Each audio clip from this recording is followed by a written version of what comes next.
महाराष्ट्र की राजनीति के चाणक्य माने जाने वाले एनसीपी प्रमुख शरद पवार को ही उनके भतीजे अजीत पवार से सियासत में मात मिली है। अजीत पवार फडणवीस शिंदे सरकार में शामिल हो गए हैं और उप मुख्यमंत्री पद की शपथ ले ली है। उनका दावा है कि उन्हें 40 एमएलए का समर्थन मिला हुआ है। ऐसे में चर्चा है कि आखिर राजनीति के चाणक्य माने जाने वाले शरद पवार को कैसे उनके अपने ही भतीजे ने चकमा दे डाला। बता दें कि 82 साल के शरद पवार ने एक लंबा और कामयाब राजनीतिक सफर तय किया है। शरद पवार के सिर्फ महाराष्ट्र ही नहीं बल्कि केंद्र की राजनीति में भी हावी रहे हैं। वे 3 बार महाराष्ट्र के मुख्यमंत्री, कई बार केंद्रीय मंत्री और आईसीसी और बीसीसीआई के अध्यक्ष रहे हैं। उनकी राजनीतिक चालों की वजह से कई बार भारतीय राजनीति प्रभावित हुई है।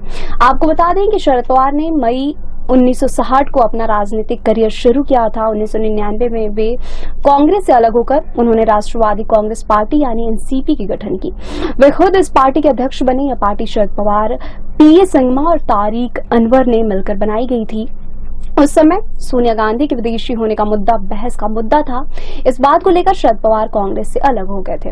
भारतीय राजनीति के चाणक्य कहे जाने वाले शरद पवार की पहल पर ही महाराष्ट्र में महाविकास आघाड़ी यानी एनसीपी, शिवसेना और कांग्रेस की गठबंधन की सरकार बनी। बाद में शिवसेना टूट जाने के कारण यह गठबंधन भी टूट गया। शरद पवार ने अपने नाम कई बड़े रिकॉर्ड किए। 55 साल के राजनीतिक अनुभव के साथ शरद पवार 1967 से एक भी विधानसभा या लोकसभा चुनाव नहीं हारे।